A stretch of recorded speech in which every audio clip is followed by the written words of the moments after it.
Bonjour à tous, ravi de vous retrouver pour ce nouveau numéro d'Afrique Hebdo. Au menu cette semaine, au Kenya, des habitants cernés par les crocodiles.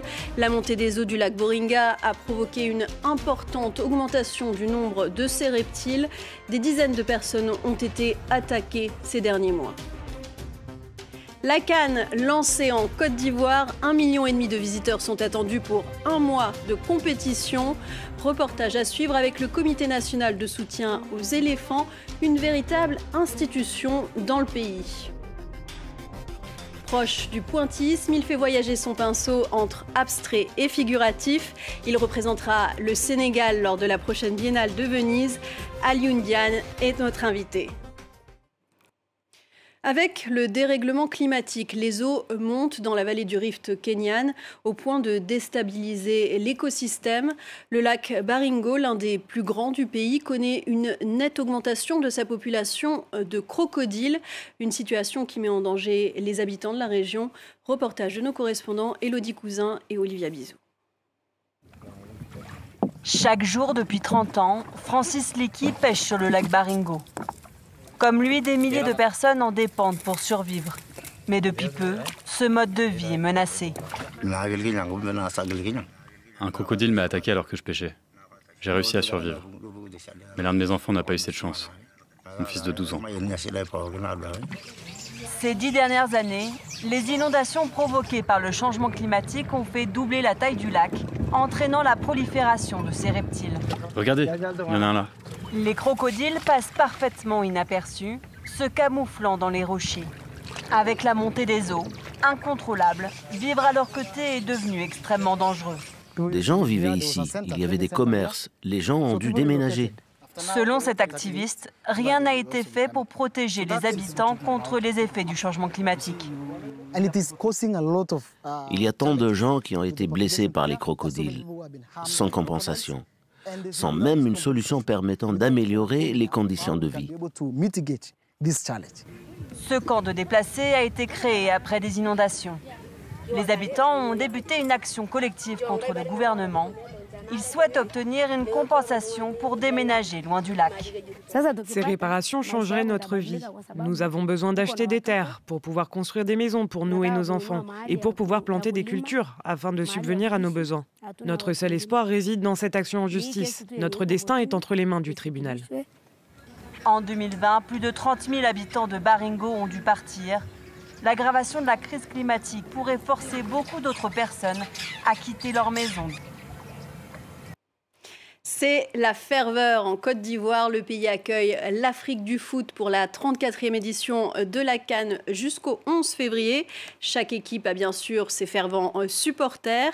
Le Comité national de soutien des éléphants ivoiriens se prépare lui aussi pour la fête depuis plusieurs semaines. Julia Guggenheim et Damien Kofi ont suivi ses membres pour nous. Dans l'enceinte du Palais des Sports de Trècheville à Abidjan, ils s'entraînent pour la CAN. Mais ces sportifs ne joueront pas au football.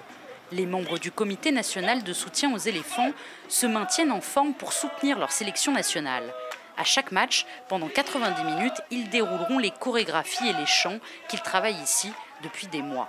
Je serai tout le temps au terrain, même si je ne vais pas avoir le temps de suivre le match comme il se doit, parce que je ne serai pas comme ça en train de regarder. Nous sommes supporters, on a des mouvements à suivre, on a de la chorégraphie, il y a tout ça.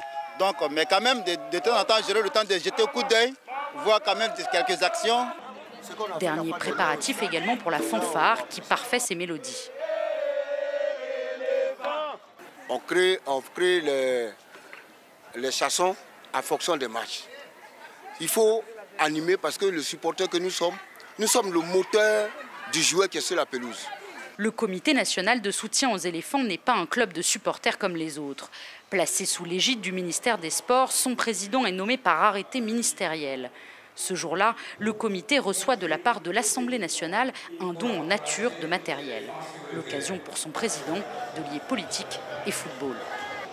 Il n'y a plus de BT, de Baoulé, de Sémoufo, de Koya, il n'y a plus de RHDP, de PDCI, de PPAC.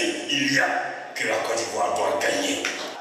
Pour le pays organisateur de la Coupe d'Afrique des Nations, une victoire lors de cette 34e édition serait historique. Après une exposition très remarquée lors de la dernière Biennale de Dakar, il expose en ce moment une série consacrée aux migrants à la Galerie Templon de Paris. Il a créé son propre mode d'expression, un style qu'il a nommé le figuro abstro.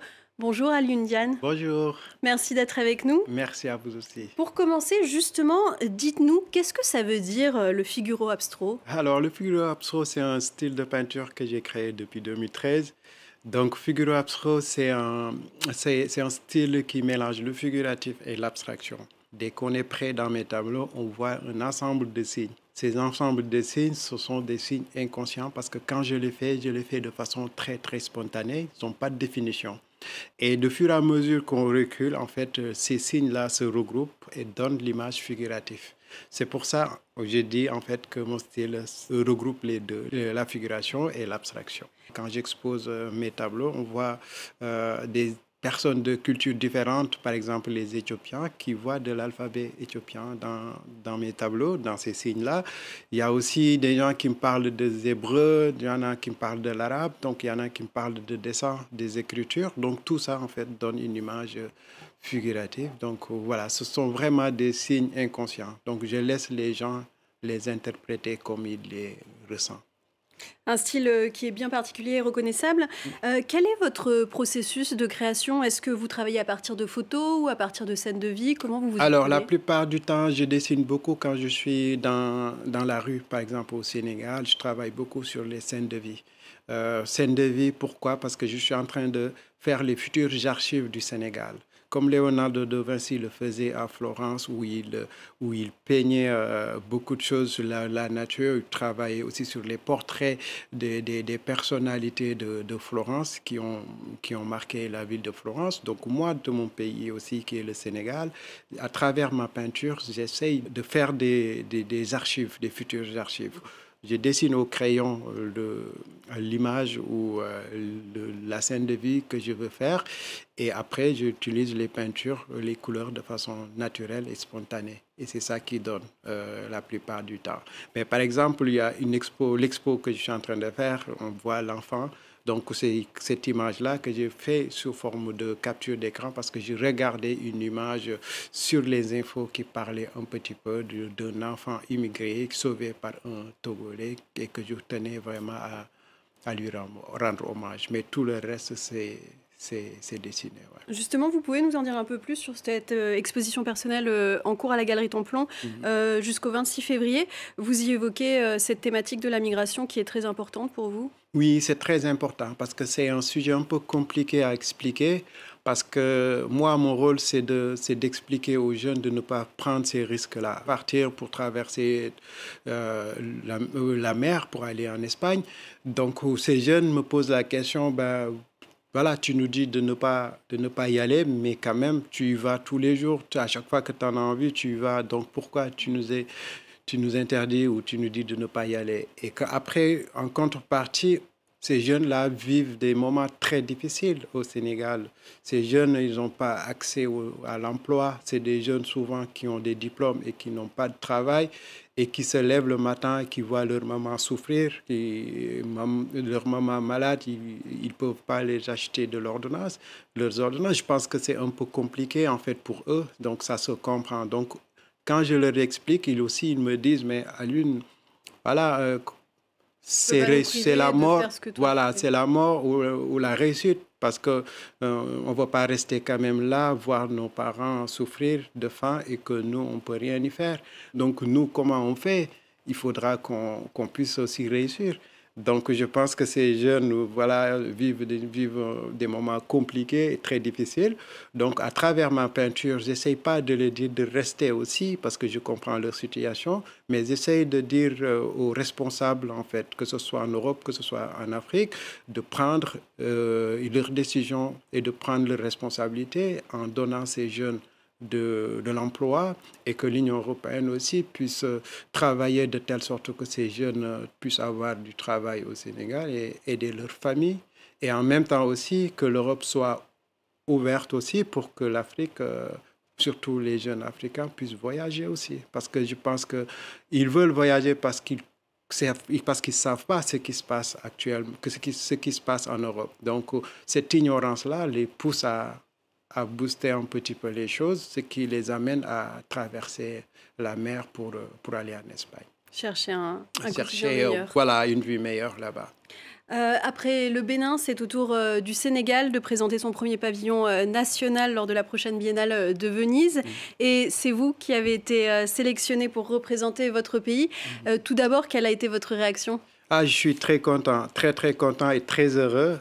C'est un honneur pour moi de représenter mon pays pour la première fois. En plus, depuis 60 ans, le Sénégal n'avait pas participé à cet événement qui est pour un événement très prestigieux dans le monde de l'art contemporain. Voilà, donc j'ai été très content et aussi ça me permet en fait d'ouvrir une porte en fait pour que les jeunes artistes sénégalais puissent avoir la chance de participer une seule fois dans leur vie à cet événement.